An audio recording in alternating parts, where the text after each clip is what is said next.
मैंने एक बार हमारे अधिकारियों को बुलाया, बोला आपको तो शर्म नहीं आती पर मुझे आती है। बोले सर क्या हो गया?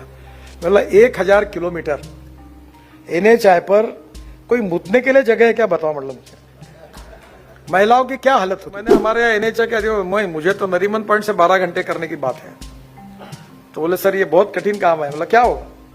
बोले वर्ली बांद्रा से उधर दिल्ली मुंबई हाईवे को जोड़ने के लिए ब्रिज बनाना पड़ेगा। बोला बनाएंगे। बोले उसकी कीमत कितनी आएगी? बोला कितनी आएगी? बोले 1 लाख करोड़। बोला उसमें क्या बात है, कर लेंगे। अब मुझे 1 लाख करोड़ करने में अड़चन नहीं है। मैं एक सागरमाला करके योजना मोदी जी के नेतृत्व में हमने शुरू की। मैं शिपिंग मंत्री था, मेरा बजट था 900 करोड़ का, और सागरमाला परियोजना हमने बनाई थी 16 लाख करोड़ की। आप इमेजिन करोगे कि 900 करोड़ रुपए की योजना, 900 करोड़ का बजट मेरे डिपार्टमेंट का, और अभी तक सागरमाला में 9 लाख करोड़ रुपए के काम पूरे हो गए। 9 लाख करोड़। मैं मुंबई में अगर बजट से अगर ब्रिज बांधते रहता तो अभी तक भी नहीं पूरे होते 55। वर्ली बांद्रा सीलिंग कभी नहीं होता, पुणे मुंबई एक्सप्रेस हाईवे कभी नहीं होता। मैं कैपिटल मार्केट में गया, वहां से पैसे कर्जे से लाए और उससे बनाए। पैसे तो निकल गए, लोगों का सेविंग हो गया, टाइम बच गया, लोग भी खुश हुए। मैं दिल्ली चला गया, अब महाराष्ट्र सरकार ने मुंबई पुणे एक्सप्रेस हाईवे को सब पैसे वसूल होने के बाद मॉनिटाइज किया, फिर 10,000 करोड़ मिला है। मुझे याद है कि 2 घंटे बोल रहा था तो अखबारों ने यहाँ एडिटोरियल लिखा था, ये मंत्री कुछ भी बोलता है करके मेरे ऊपर। अब क्या स्थिति हो गई? जेट एयरवेज की 8 फ्लाइट थी, यहां से चलती थी पुणे, अब एक भी नहीं जाती। हमने बड़े प्रमाण पर, इतने बड़े प्रमाण पर राफेल बना रहे। अरे 250 राफेल हमने बनाए उनसे। इसके बाद वर्ल्ड में राफेल एक्सपोर्ट कौन करेगा? इंडिया। जो हवाई जहाज फ्रांस में बन रहा है, जिसकी कीमत है वो हिंदुस्तान में उससे 30% सस्ता बनता है। अभी जो कुछ दिखा है वो तो ट्रेलर था, असली फिल्म शुरू होना बाकी है।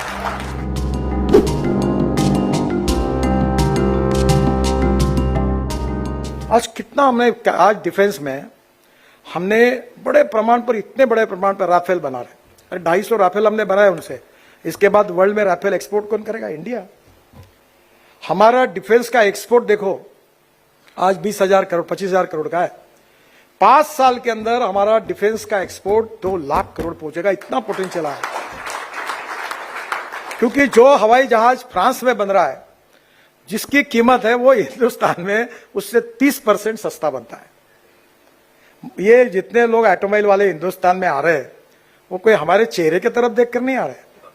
यहाँ engineering man power, highest engineering train skilled man power world में अगर किसी देश में तो इंडिया में है। हमारी IIT, हमारे इंजीनियरिंग कॉलेज, इसलिए मैन पावर अवेलेबल है, रॉ मटेरियल अवेलेबल है। हमने स्क्रैपिंग पॉलिसी लाई। अभी 15 साल के ऊपर गाड़ी स्क्रैप करना है तो एल्यूमिनियम, कॉपर, प्लास्टिक, रबर सब सस्ता हो जाएगा।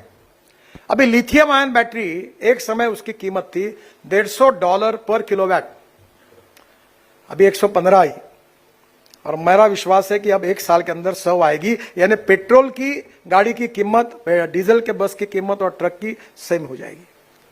अब तो मैं दिल्ली से जयपुर इलेक्ट्रिक हाईवे बना रहा हूं, वो इलेक्ट्रिक केबल पर ट्रक और बस उसी पे जाएगी, और कॉस्ट एकदम कम।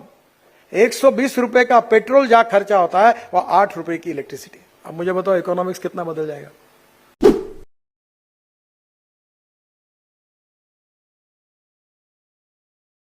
आज तक जो कांग्रेस की सोच थी वो बजट सेंट्रलाइज थी।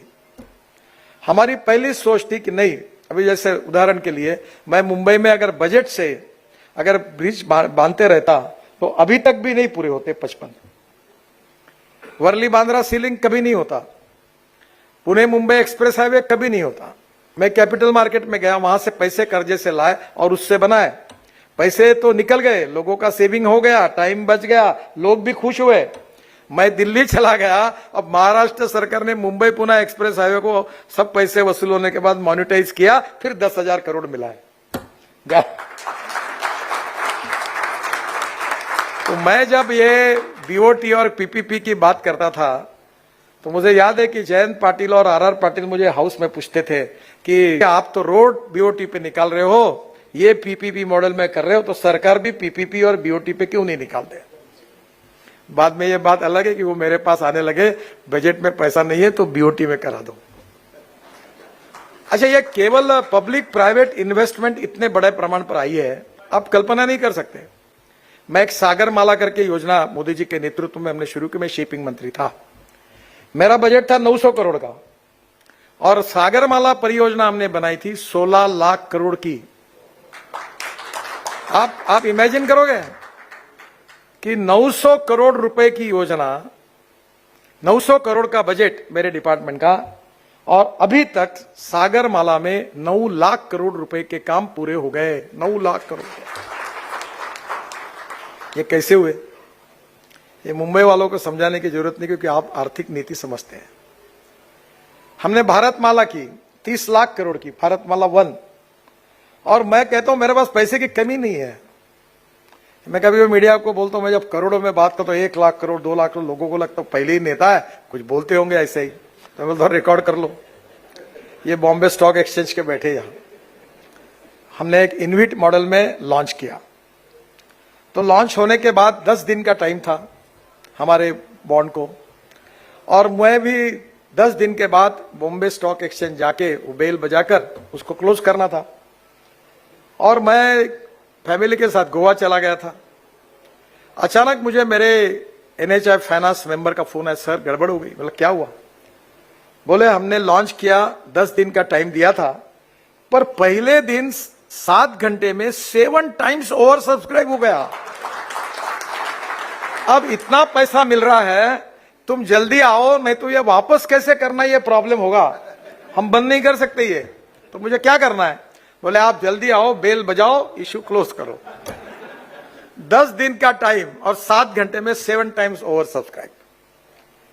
तो मैं क्यों रोड और टनल के काम आपको कोई गिनाता ही नहीं, क्योंकि आप जहां जाओगे वहां दिखता है आपको रोड। तो यह क्यों हुआ?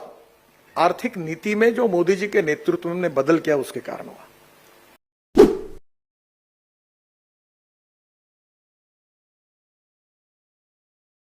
और मैं तो वो पानी पे उतरने वाला, यही मुंबई में मैंने ट्रायल हवाई जहाज लाया था, MPBS सी प्लेन, जो जमीन पर भी उतरता है और पानी पर। मैं खुद उसमें बैठा था और मैंने गिरगांव चौपाटी पर उतरा था। अब वो दूर नहीं है, और इसलिए यहां से मुंबई से उदयपुर जाना होगा, तो ये जो MPBS सी प्लेन में बैठेंगे और डायरेक्ट उदयपुर के तालाब में उतरेंगे, और उदयपुर के तालाब से उड़ जाएंगे तो कलकत्ता के एयर स्ट्रिप पे उतरेंगे। तो पूरा टूरिज्म ही बदल जाएगा। कुछ भी नहीं। अभी मैं NHI में 670 रोड साइड एमिनिटीज बना रहा हूं। मैंने एक बार हमारे अधिकारियों को बुलाया, बोला आपको तो शर्म नहीं आती, पर मुझे आती है।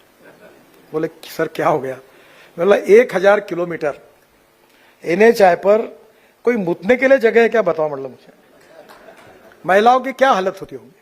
अभी मैं 670 रोड साइड एमिनिटीज बना रहा हूं, जहां ड्रोन भी उतरेगा। मैंने ये सोच के कि 2 लोग 4 लोग ड्रोन टैक्सी में उड़ेंगे, वहां आएंगे।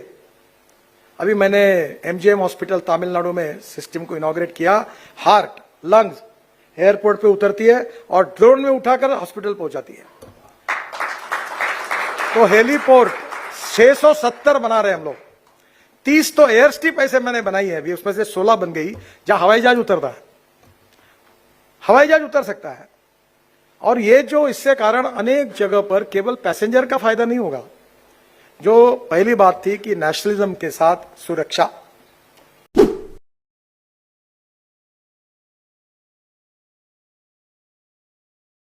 आज मैं 1 मिनट में आज मैं आके कह रहा था, मुझे एक जन मिले तो मैंने पहले कहा था कि वर्ली बांद्रा बनाने का मुझे सौभाग्य मिला। मैं मुंबई दिल्ली रोड बना रहा हूं, पर मैंने पहले दिन जब डिक्लेयर किया था कि नरीमन पॉइंट से दिल्ली 12 घंटे में होगा।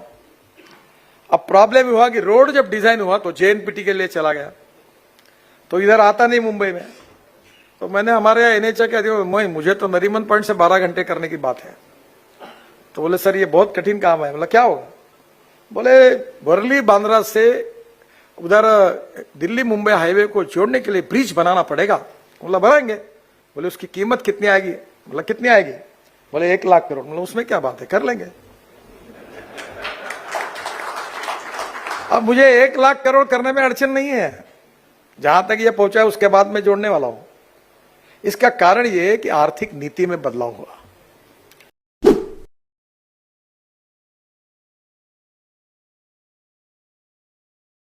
आप देखो वर्ल्ड में एक आधे को छोड़ दो, all brands, reputed automobile brands Hindustan में है।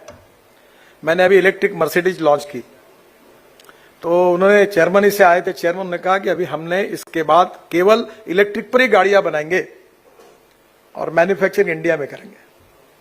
अभी ट्रैक्टर, ट्रक, बसें सब हुआ। ये अशोक लेलैंड ने मिथेनॉल का ट्रक अभी मैंने लॉन्च किया। अभी मैं आ रहा था, इलेक्ट्रिक बस मैंने लॉन्च की, डबल डेकर बस मुंबई में आई। और अब मुझे कोई लगता नहीं कि इतना वायबल है। और ये प्राइवेट सेक्टर में कि एक बेस्ट की बस चलती है तो एक बस में पर किलोमीटर कॉस्ट चलने की उसकी 115 रुपए आती है। और electric bus, non AC bus, इसकी कॉस्ट 39 रुपीज पर किलोमीटर है और AC bus 41 rupees per kilometre है।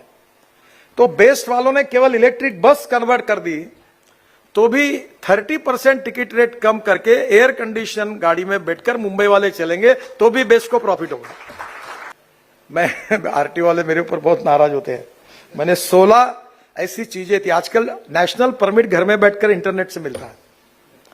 ड्राइविंग लाइसेंस से लेकर अभी जो डिजिटल एक ये लॉकर खुला है, आपके गाड़ी के कागज डिजिटल लॉकर में रखो, पुलिस ने ला मोबाइल फोन निकालो और दिखा दो।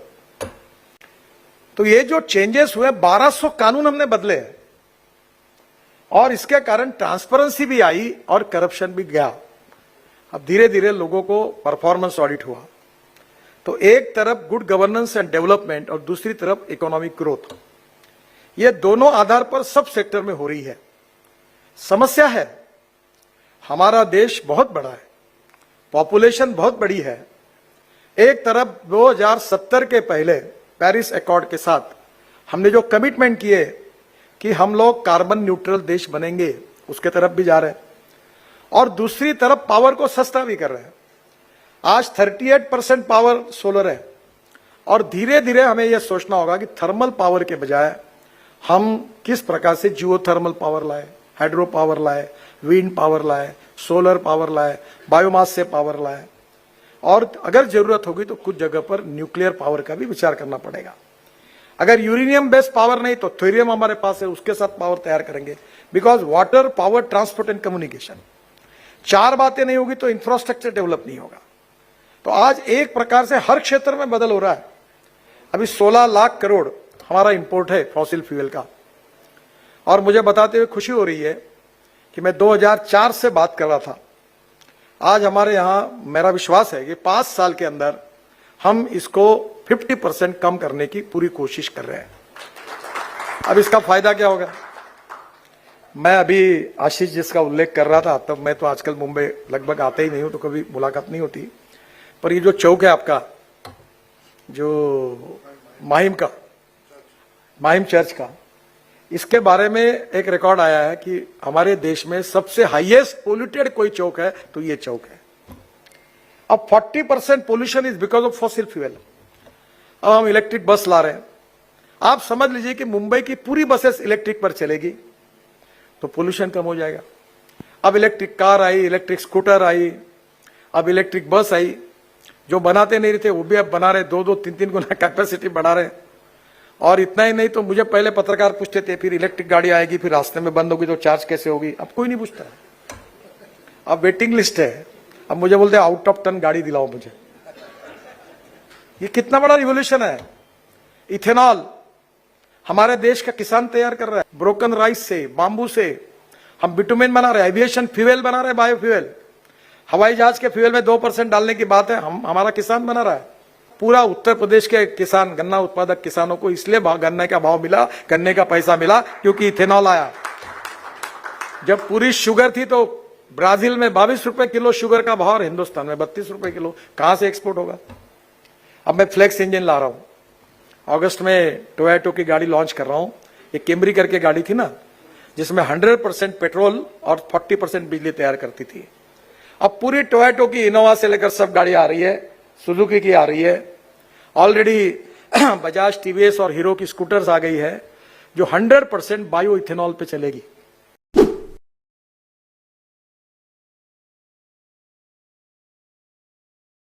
तो मैंने सोचा हमारे देश में 80 लाख टन बिटुमेन लगता है, 50 लाख टन इंडियन रिफाइनरी देती है और 30 लाख टन हम इंपोर्ट करते हैं। मैंने कहा ये किसान बनाएगा। अब मैं स्कीम फॉर्मुलेट कर रहा हूं कि हमारे किसान ट्रैक्टर मोल्डेड यूनिट खरीदी करेंगे, वो बिटुमिन तैयार करेंगे, और जितना बिटुमिन किसान तैयार करेंगे वो 30 लाख टन में आम खरीदने के लिए तैयार है। तो किसान को रोजगार मिलेगा। अगर किसान के हाथ में पैसा आता है, उसकी परचेसिंग पावर बढ़ती है, वो बंगला बनाता है, तो गांव में स्कूल आएगी, कॉलेज आएगा, ट्रेड मॉल आएगा, तो किसान का लड़का कोल्हापुर, सांगली, सातारा छोड़ के मुंबई के झोपड़पट्टी में रहने के लिए क्यों आएगा?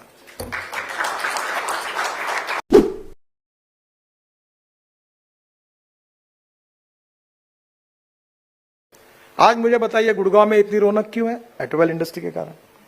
पुणे की रौनक क्यों है? ऑटोमोबाइल इंडस्ट्री और आईटी के कारण। बदल गया। मैं जब मुंबई पुणे रोड बना रहा था तो मैं कह रहा था कि एक समय ऐसा आएगा कि लोग पुणे में रहेंगे और मुंबई में नौकरी करेंगे, या मुंबई में रहेंगे पुणे में जाएंगे। तो मुझे याद है कि 2 घंटे बोल रहा था तो अखबारों ने यहां एडिटोरियल लिखा था, ये मंत्री कुछ भी बोलता है करके मेरे ऊपर। अब क्या स्थिति हो गई? जेट एयरवेज की 8 फ्लाइट थी, यहां से चलती थी पुणे, अब एक भी नहीं जाती, क्योंकि यह ट्रांसफॉर्मेशन हुआ, इकोनॉमिक नीतियों के कारण हुआ। तो इकोनॉमिक नीति का जो स्पिरिट है वो है डोमेस्टिक कैपिटल इन्वेस्टमेंट को यूज करेंगे, फॉरेन इन्वेस्टमेंट को लाएंगे, टेक्नोलॉजी को डेवलप करेंगे, नहीं होगा तो वर्ल्ड से लाएंगे, जॉइंट वेंचर करेंगे, मैन्युफैक्चरिंग को बढ़ावा देंगे, रोजगार का निर्माण करेंगे, एक्सपोर्ट को बढ़ाएंगे, इंपोर्ट को कम करेंगे और गरीबी दूर करेंगे। 60 साल कांग्रेस को मिले, अभी हमारे 9 साल पूरे हुए।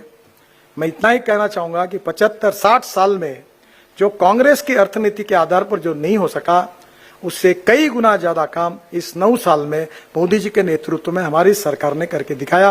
और this is the only thing, ये सब हम इसीलिए कर सके। इसका श्रेय मोदी जी को भी नहीं है, मुझे भी नहीं है, और यहां मंच पर बैठे हुए किसी व्यक्ति को भी नहीं है। इसका श्रेय सही अर्थ में अगर किसी को है तो मेरे सामने बैठी हुई जनता को।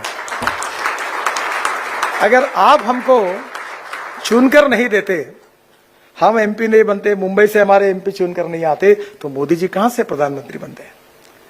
आपके कारण आपने जो बदलाव किया और परिवर्तन करके हमारे पर जो विश्वास जताया, वो आपके समर्थन और शुभकामनाओं के कारण ही ये बदल दिखा है। अभी जो कुछ दिखा है वो तो ट्रेलर था, असली फिल्म शुरू होना बाकी है।